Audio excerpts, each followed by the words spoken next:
Quando o assunto é Ray Tracing, o 15 Pro tem um salto bem alto aí no processamento gráfico. Esse chip não tem a dissipação de calor adequada, ele não consegue sustentar o desempenho com o consumo dele que está mais alto também. E a gente tem no 15 Pro uma redução de quase 50% no desempenho depois de um tempo de uso. iPhone 14 Pro, iPhone 15 Pro. De um lado, A16 Bionic com 6 GB de memória RAM, do outro, o novo A17 Pro com 8 GB de memória RAM.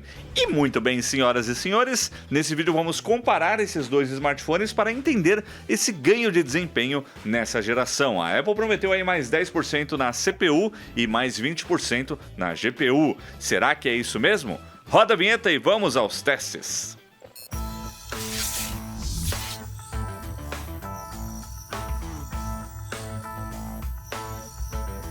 E eu sigo preparando aqui a minha análise completinha dos iPhones 15 Pro, fazendo vários testes, e um deles é o teste com os benchmarks, para a gente entender as evoluções de desempenho de CPU e GPU da geração anterior para a nova geração, a mais atual. Inclusive, já teve um vídeo aqui no canal com outros testes que eu fiz aí da conexão USB tipo C. A gente testou aí pendrives, SSDs, como o armazenamento se comporta, teve também conexões de áudio, monitor externo, testei ali com uma TV, num dongle HDMI, e até mesmo um gamepad, um controle USB tipo C que eu não soube encaixar ele direito, viu? O pessoal pontuou ali nos comentários e realmente eu encaixei ele ao contrário. Mas só pra deixar claro, em minha defesa, nenhum controle foi ferido na produção daquele vídeo, que aliás está bem legal, bem interessante. O link tá aqui na descrição. E na descrição você encontra também o link dos nossos parceiros que ajudaram nessa cobertura aqui dos iPhones 15. Eu na Austrália, na NET lá nos Estados Unidos, na sede da Zip4Me, que é um dos parceiros. Tem também a Go Imports e a Nomad.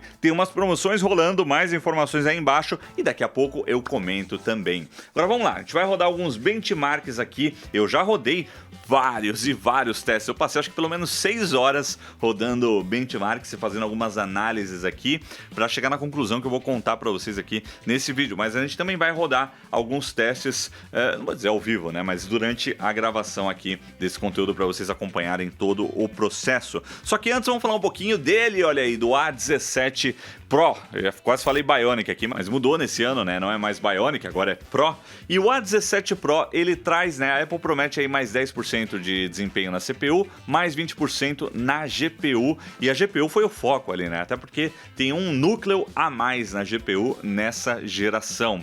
Agora, sobre o chip, o interessante é que ele evoluiu o processo de fabricação com a litografia de 3 nanômetros, ou seja, muito mais transistores num espaço menor e uma expectativa de mais eficiência, podendo entregar o mesmo desempenho ou mais, consumindo menos e gerando menos calor. E isso pelo menos é sempre a expectativa, porque estão dizendo por aí, né, já está circulando várias informações, alguns analistas comentando também que a Apple não conseguiu nessa geração bater ali os objetivos de ganhos de desempenho, de eficiência energética e por aí vai. E aí o que acontece? O A17 Pro parece que ele é menos eficiente do que o A16 Bionic. Parece que a Apple teve que fazer um overclock para alcançar mais desempenho. Então o A17 Pro ele tem um clock mais alto, ele está chegando aí em quase 4 GHz, 3,76 GHz, só que ele também está consumindo mais e parece que ele está esquentando um pouquinho também. Pelos meus testes, eu não senti que ele está esquentando mais do que o iPhone 14 Pro, só que os iPhones, eles não têm uma gestão térmica tão boa quanto os smartphones topo de linha Android, que usam técnicas como Vapor Chamber, né, um dissipador de calor muito mais avançado. Então o iPhone ele sempre esteve mais suscetível ao thermal throttling, que é quando ele esquenta muito e o desempenho reduz. E nesse ponto, durante os testes, eu vi que não teve nenhuma evolução do 14 Pro para o 15 Pro, né? Esse thermal throttling agressivo, ele continua rolando, como vocês vão ver daqui a pouco. O A17 Pro, ele chega aí em 3.78 GHz, né? Quase 3.8 GHz, enquanto o A16 Bionic tinha aí 3.46 GHz, mas isso também é consumindo mais. Então parece que rolou uma estratégia meio Intel, sabe? E um desempenho precisa entregar mais lá para pôr na apresentação, hein? Para bater o benchmark. Então puxa mais energia, vai esquentar mais um pouquinho, mas vai entregar. Na verdade, isso aí, ó, deve ser tudo estratégia para vender cooler MagSafe. ou outros acessórios MagSafe, né? Já que agora é onde vai vir o dinheiro do MFI. Então vamos aos benchmarks, que é o que realmente interessa. iPhone 15 Pro aqui. E do outro lado, mais pesadinho, o iPhone 14 Pro. E como isso deu muito o que falar no ano passado, dessa vez eles estão idênticos. Então, ó, ambos estão aqui no modo avião, ambos estão com a bateria acima de 90% para começar os testes aqui, então tá mais ou menos parecido. E ambos estão com um brilho em 50%. Mas como eu sei que alguém vai falar, eu vou deixar os dois com volume no mínimo aqui também. E vou destravar isso aqui para ficar igual mesmo, ó. Outra coisa importante é a versão do iOS. Então o iPhone 14 Pro ele tá no iOS 17.0.1, que é o mais atual, e o 15 Pro ele tá no 17.0.2. E essa é uma atualização que só saiu para a linha 15 por enquanto, para corrigir um problema na migração de dados. Quando você tira ele da caixa, você vai migrar os dados de um outro iPhone, você precisa fazer essa atualização antes. Acho que deu algum problema ali no sistema, eles tiveram que corrigir. Então essas são as versões mais atuais aí do iOS, e a gente tem a listagem da memória aqui também, 6 GB no modelo 14 Pro e 8 GB no modelo 15 Pro. Então bora lá rodar o primeiro benchmark aqui no Geekbench 5. E esse é aquele momento que o editor acelera o benchmark para a gente ir direto para o resultado. E temos resultados. Single Core no iPhone 14 Pro, 1.892 pontos, subiu para 2.157 pontos. Um ganho de 14% no desempenho Single Core e o primeiro iPhone que passa com tranquilidade aqui de 2.100 pontos no Single Core, né? O que vai ajudar bastante no desempenho dos jogos. Então a gente sabe que a Apple vai estar investindo agora em jogos AAA, então vai trazer o remake do Resident Evil, vai chegar o Death Stranding também para o iPhone. Então o Single Core mais alto, né, mais desempenho do Single Core ajuda bastante. Já o Multicore, para as tarefas do dia a dia, é o que mais importa, né? Então 5.530 pontos para 5.963 pontos, o que representa um ganho mais moderado de apenas 7%, e aí não alcança os 10% prometidos. E olha só, eu também rodei esse benchmark em sequência nesses dois iPhones 10 vezes, ou seja, terminou, eu já rodo de novo, terminou, já rodo de novo. E aí os celulares começaram a esquentar um pouquinho e houve uma redução no desempenho. O Single Core se manteve na mesma média, né? Não teve muita variação, mas depois, né, quando chegou na 10ª rodada, eu parei e anotei porque já não estava mais variando tanto, e aí a gente teve no modelo 14 Pro 5.324 pontos e aqui 5.704 pontos, então caiu 7% de desempenho no 14 Pro e 4% de desempenho no 15 Pro. E como sempre é importante lembrar também que isso daqui é um benchmark sintético, né? São números brutos que nem sempre vão ser fiéis aí à experiência do dia a dia, tanto para melhor quanto para pior, né? Vai variar muito de acordo com o seu uso, mas ajuda a entender o potencial do chip. Agora, o próximo teste que eu vou rodar, ele é um pouco diferente porque dá para ter uma ideia muito melhor, porque a gente vai falar agora de processamento gráfico com o 3D Mark, que faz renders de gráficos tipo jogos mesmo, e aí dá pra ter uma ideia muito mais próxima de um uso real com os jogos. Vamos lá. E primeiro eu vou rodar aqui o Wildlife Extreme, né? Um teste aí mais pesado de desempenho nos dois iPhones. Eles carregam o teste numa velocidade muito parecida, mas a gente tem algumas diferenças bem significativas no número de quadros por segundo entre eles, né? Uma diferença muito mais perceptível do que esses números aí que a gente está vendo na CPU. Então, por exemplo, nessa cena aqui, ó, 23 FPS no 14 Pro e 30 FPS no 15 Pro, uma variação bem significativa. E esse teste é um pouco mais palpável, né? Pô, são quadros por segundo, dá para entender um pouco melhor do que os testes aí que o Geekbench, por exemplo, realiza. Então, vamos ver como é que vai ficar o resultado no final. Temos o nosso resultado e a média de quadros por segundo no 14 Pro foi 20 FPS e no 15 Pro 23 FPS. Se formos aí pelo número de quadros por segundo, de 20 para 23 dá um aumento de 15% no desempenho. E a gente percebe aqui analisando esse gráfico, ó, que depois de 40 segundos aqui de teste, rola um thermal throttling um pouco mais agressivo do que o 14 Pro, né? Então ele despenca aqui o gráfico, o desempenho depois do tempo, de uma forma bem mais violenta do que o 14 Pro. Agora vamos rodar um outro benchmark aqui, que é o SolarBay. Esse trabalha aí com Ray Tracing também. Então a gente vai poder entender um pouquinho melhor desse desempenho aí com traçado de raios, que é algo que a Apple prometeu também, né? Ray Tracing aí nos jogos. Esses dois aqui estão rodando esse teste com Ray Tracing, mas aí a gente vê que o desempenho ele tá muito melhor agora no 15 Pro, né? Uma variação aí, ó, aqui tá lutando para manter aqui no 14 Pro 20 quadros por segundo, às vezes tá abaixo, e aqui no 15 Pro ele tá bem mais próximo de 30 quadros por segundo. Agora caiu um pouquinho, mas ele também caiu. Porque a cada teste, conforme esse teste aqui vai avançando, o Ray Tracing ele vai se intensificando um pouco mais. E aí quem conseguir respirar no final ganha. E temos aí os nossos resultados, olha aí, nos 3 testes, né, nas 3 sessões com a variação do Ray Tracing. E a média no 14 Pro 16.4 quadros por segundo, no 15 Pro 24.8 quadros por segundo. E quando o papo é Ray Tracing, a gente tem um salto de 50% no desempenho, né, de 16.4 para 24.8 quadros por segundo, é 51% a mais aí de desempenho. Então, quando o assunto é Ray Tracing, o 15 Pro tem um salto bem alto aí no processamento gráfico, graças a essas melhorias aí na GPU, como núcleo adicional e tudo mais. Disseram também que eles estão fazendo um upscaling inteligente nessa geração em relação à geração anterior, o que pode ser interessante, já que os jogos eles estão sendo renderizados aí numa tela menor, a tela do smartphone é pequena, então essas técnicas podem ser vantajosas. Agora, vamos lá, tem uma última coisa aqui para eu mostrar para vocês, quero abrir aqui alguns resultados para falar um pouquinho do thermal throttling nos gráficos, que infelizmente continua. Esse daqui é o teste de estresse do Wildlife, que roda o benchmark 20 vezes, né? Então ele faz 20 passagens, é um teste que leva 20 minutos e ele faz todo um monitoramento para a gente entender algumas características do comportamento aí do smartphone. E olha só que interessante o tal do thermal throttling. Então vamos primeiro analisar aqui o 14 Pro.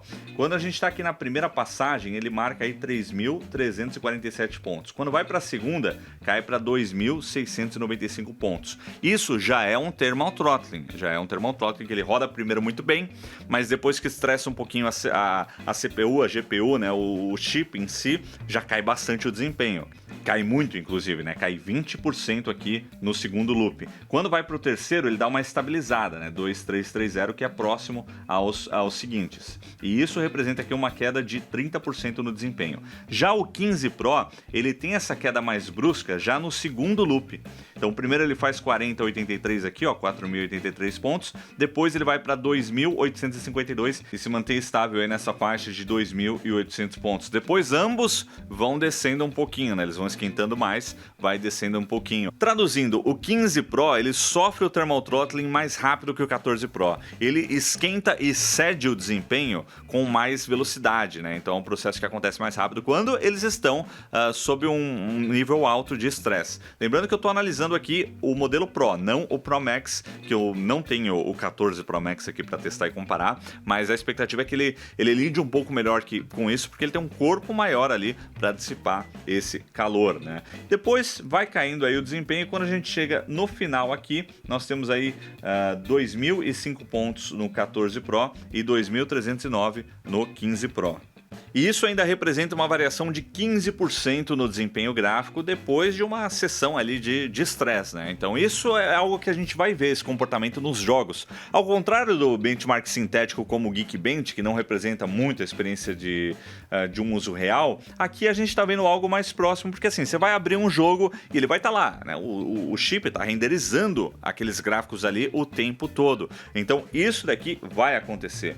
E esse número aqui, ó, essa estabilidade aqui, é uma vergonha isso daqui, ó, abaixo de 60%, ó, 59,9%, 56,6%. Isso daí é a variação, né, do desempenho máximo que ele oferece para o mínimo que ele acaba chegando depois de um tempo. E a gente tem no 15 Pro uma redução de quase 50% no desempenho depois de um tempo de uso, porque esse chip não tem a dissipação de calor adequada, ele não consegue sustentar o desempenho com o consumo dele que está mais mais alto também por um tempo mais prolongado, né? Então isso é super complicado. Qualquer smartphone Android que você pegar hoje com o Snapdragon 8 Gen 2 e testar, vai dar um número de estabilidade muito mais alto. Se pegar um S23, por exemplo, isso aqui é acima de 80%, fica entre 85% a 90%. É um chip que segura muito melhor esse estresse, mas isso também está atrelado a soluções de dissipação térmica melhores, né? Então é isso, nós temos melhorias gráficas aqui, especialmente quando a gente fala aí de Ray Tracing, mas infelizmente não temos melhorias no sistema de resfriamento para segurar aquele desempenho mais legal por mais tempo.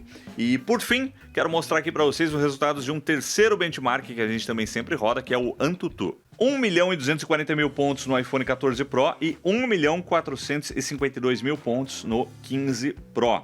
Mais especificamente aí, ó, quando a gente avalia os detalhes, né, o número geral, isso representa aí uma melhoria de 17% no desempenho. Quando a gente considera aqui CPU, uma melhoria de 13% aqui nesses dois números, e GPU, bem mais alto, uma melhoria aí de 27% no desempenho. O que mais uma vez confirma aquilo que a gente já viu no Geekbench e também no 3D Mark, né? Temos aí um ganho moderado no desempenho da CPU e um ganho mais agressivo no desempenho da GPU, especialmente quando envolve técnicas como Ray Tracing, né? Que aí é o maior ganho que a gente viu aí entre esses dois iPhones. Então, por enquanto, é isso que eu tinha para falar aqui para vocês sobre o desempenho, né, dos novos iPhones 15 Pro em relação ao 14 Pro. Eu não tenho aqui comigo uma câmera térmica para mostrar o quanto ele esquenta, mas ele esquenta bastante. Porém, a minha sensação foi que o 14 Pro esquenta um pouquinho mais, mas isso pode significar que a dissipação de calor está rolando melhor na geração anterior do que nessa atual. Mas aí é um pouco de achismo, porque eu não testei isso de uma forma científica para poder comprovar, né, essa teoria. Mas o que a gente conseguiu comprovar aqui é que, infelizmente, o thermal throttling ele continua agressivo nos iPhones. Quando a gente compara com smartphones Android, a eficiência está melhor lá nesse sentido, né, de gestão térmica. E também parece que o Snapdragon 8 Gen 2 e agora o Gen 3 que está aí para sair também, nessa geração vão bater a Apple em eficiência, né? E parece também que é a primeira vez que isso está acontecendo, hein? Parece que a mesa tá virando aí. Fica esperto aí, Tim Cook. Vai resolver o negócio no overclock? Resolve direito aí, pô. Tá cobrando caro pelo negócio? Tem que resolver, né? Mas enfim. E tudo isso que eu falei aqui do iPhone 15 Pro, obviamente também se aplica no 15 Pro Max, que também traz esse mesmo chip, o A17 Pro.